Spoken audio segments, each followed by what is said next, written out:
Hi, എല്ലാവർക്കും നമസ്കാരം. നിങ്ങൾ എപ്പോഴെങ്കിലും ആലോചിച്ചിട്ടുണ്ടോ എന്തുകൊണ്ടാണ് നമുക്ക് എപ്പോഴും ഒരു ക്ഷീണം അല്ലെങ്കിൽ വിചാരിക്കുന്നതിലും കൂടുതൽ തവണ അസുഖങ്ങളൊക്കെ വരുന്നത് എന്ന്? കാരണം അതിന്റെ ഒരു യഥാർത്ഥ ഉത്തരം അത് നമ്മൾ ആരും പ്രതീക്ഷിക്കാത്തൊരിടത്താണ് ഒളിഞ്ഞിരിക്കുന്നത്. അതെ, ഈ സ്ലൈഡിൽ കാണുന്ന പോലെ എപ്പോഴും ഒരു ക്ഷീണം, വരുന്ന ജലദോഷമൊക്കെ പെട്ടെന്ന് പിടിക്കും, അല്ലേ? ഇതൊക്കെ കേൾക്കുമ്പോ അയ്യോ ഇത് ഞാനാണല്ലോ എന്ന് തോന്നുന്നുണ്ടോ? നമ്മളിൽ പലരും ഇത് അതൊക്കെ സാധാരണയല്ലേ എന്ന് പറഞ്ഞങ്ങ് വിട്ടുകളയും, അല്ലേ?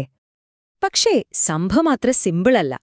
ഇതിന്റെ യഥാർത്ഥ കാരണം ചിലപ്പോ നിങ്ങൾ കഴിക്കുന്ന വിറ്റാമിൻ കുറവോ അല്ലെങ്കിൽ ഉറക്കമില്ലായ്മയോ അതൊന്നും ആയിരിക്കില്ല.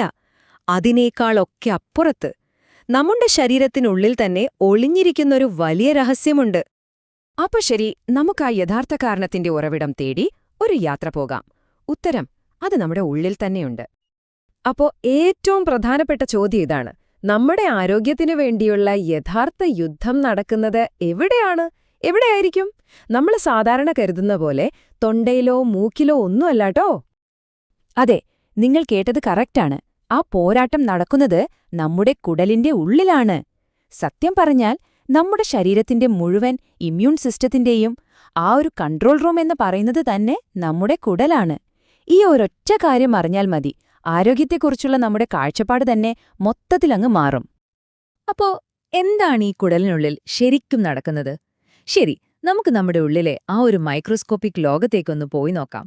അവിടെയുള്ള പ്രധാന കളിക്കാരെയൊക്കെ ഒന്ന് പരിചയപ്പെടാം.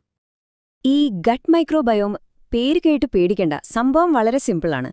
നമ്മുടെ ദഹനവ്യവസ്ഥയിൽ, അതായത് കുടലിലൊക്കെ താമസിക്കുന്ന കോടിക്കണക്കിന് സൂക്ഷ്മാണുക്കളുണ്ടല്ലോ, ബാക്ടീരിയ, ഫംഗസ്, അങ്ങനെ പലതും.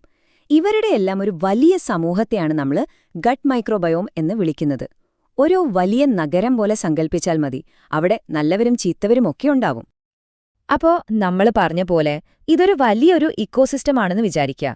അവിടെ പ്രധാനമായിട്ടും രണ്ട് തരം ആൾക്കാരുണ്ട്. ഒന്ന് നമ്മുടെ മിത്രങ്ങൾ അഥവാ ഫ്രണ്ട്സ്. ഇവർ നല്ല ബാക്ടീരിയകളാണ്. ദഹനം ശരിയാക്കാനും നമ്മുടെ ശരീരത്തിന് വേണ്ട ചില നല്ല കാര്യങ്ങളുണ്ടാക്കാനുമൊക്കെ ഇവർ സഹായിക്കും. പിന്നെ മറുവശത്ത് ശത്രുക്കളുണ്ട്. പേരുപോലെ തന്നെ ഇവർ അത്ര നല്ലവരല്ല.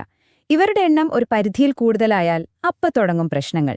പലതരം അസുഖങ്ങളും ഇൻഫെക്ഷനുകളുമൊക്കെ വരാനുള്ള കാരണം ഇതാണ്. ഓക്കേ, അപ്പൊ നമുക്ക് ഈ മിത്രങ്ങളെയും ശത്രുക്കളെയും ഒക്കെ മനസ്സിലായി. ഇനി ഏറ്റവും പ്രധാനപ്പെട്ട കാര്യം, എങ്ങനെയാണ് ഇവർ നമ്മുടെ ഇമ്മ്യൂണിറ്റിയെ, അതായത് രോഗപ്രതിരോധ ശേഷിയെ ട്രെയിൻ ചെയ്യിക്കുന്നത്? യഥാർത്ഥ കളി നടക്കുന്നത് ഇവിടെയാണ്. ഇതൊരു 3 സ്റ്റെപ്പ് പ്രോസസ്സാണെന്ന് പറയാം. ഒന്നാമത്തെ കാര്യം, നമ്മുടെ ഈ മിത്രങ്ങളായ ബാക്ടീരിയകൾ നമ്മുടെ ഇമ്മ്യൂൺ സെല്ലുകളെ കാര്യങ്ങൾ പഠിപ്പിക്കും, ഒരു ട്രെയിനിങ് പോലെ.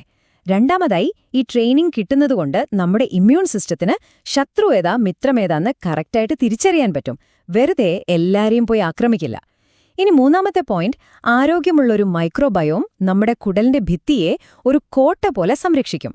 അപ്പോ അപകടകാരികളായ രോഗാണുക്കൾക്കൊന്നും രക്തത്തിലേക്ക് കടക്കാൻ പറ്റില്ല. എങ്ങനെയുണ്ട് പരിപാടി? അടിപൊളിയല്ലേ? പക്ഷേ ഈ ഒരു ബാലൻസ് എപ്പോഴും ഇങ്ങനെ നിലനിൽക്കണമെന്നില്ല. ചില സമയങ്ങളിൽ ഈ ബാലൻസ് അങ്ങ് തെറ്റും. അതായത് നമ്മുടെ ശത്രുക്കളുടെ എണ്ണം മിത്രങ്ങളെക്കാൾ കൂടും. അപ്പൊ എന്ത് സംഭവിക്കും? നമുക്ക് നോക്കാം. ഇപ്പൊ നോക്കൂ, ഇതാണ് ആരോഗ്യമുള്ള ഒരു കുടലിലെ അവസ്ഥ. ഏകദേശം 85% നല്ല ബാക്ടീരിയകൾ, അതായത് നമ്മുടെ മിത്രങ്ങൾ. വെറും 15% മാത്രമേ ശത്രുക്കളുള്ളൂ. ഈ ഒരു 85-15 റേഷ്യോ ഉണ്ടല്ലോ, ഇതാണ് ഹെൽത്തി ആയിട്ടിരിക്കാനുള്ള ഒരു മാജിക് നമ്പർ. ഇതാണ് നമുക്ക് വേണ്ടത്. പക്ഷേ ഈ സ്ലൈഡിലേക്കൊന്ന് നോക്കിക്കേ.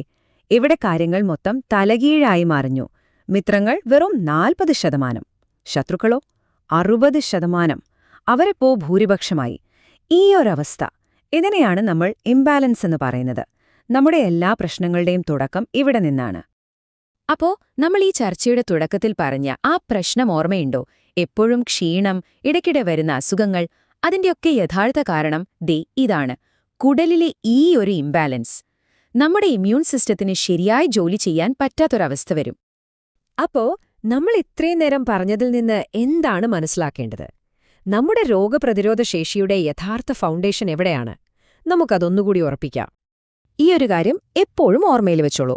നിങ്ങളുടെ കുടലിന്റെ ആരോഗ്യം അത് തന്നെയാണ് നിങ്ങളുടെ ഇമ്മ്യൂണിറ്റിയുടെയും ആരോഗ്യം. സിമ്പിളായി പറഞ്ഞാൽ, നമ്മുടെ ശരീരത്തിന്റെ പ്രതിരോധ സംവിധാനത്തിന്റെ അടിത്തറ എന്ന് പറയുന്നത് കുടലിലെ ഈ നല്ലതും ചീത്തയുമായ ബാക്ടീരിയകളുടെ ബാലൻസാണ്. അതുകൊണ്ട് അവസാനിപ്പിക്കുന്നതിന് മുൻപ് ഞാൻ നിങ്ങളോട് ഒരു ചോദ്യം ചോദിക്കുകയാണ്. നിങ്ങളുടെ ഇമ്മ്യൂണിറ്റിയുടെ സ്റ്റാർട്ടിംഗ് പോയിന്റ് നിങ്ങളുടെ കുടലാണെങ്കിൽ ആ അടിത്തറയെ സംരക്ഷിക്കാനും സ്ട്രോങ് ആക്കാനും നിങ്ങൾ എന്താണ് ചെയ്യാൻ പോകുന്നത്? വെറുതെ ഒന്ന് ആലോചിച്ചു നോക്കൂ.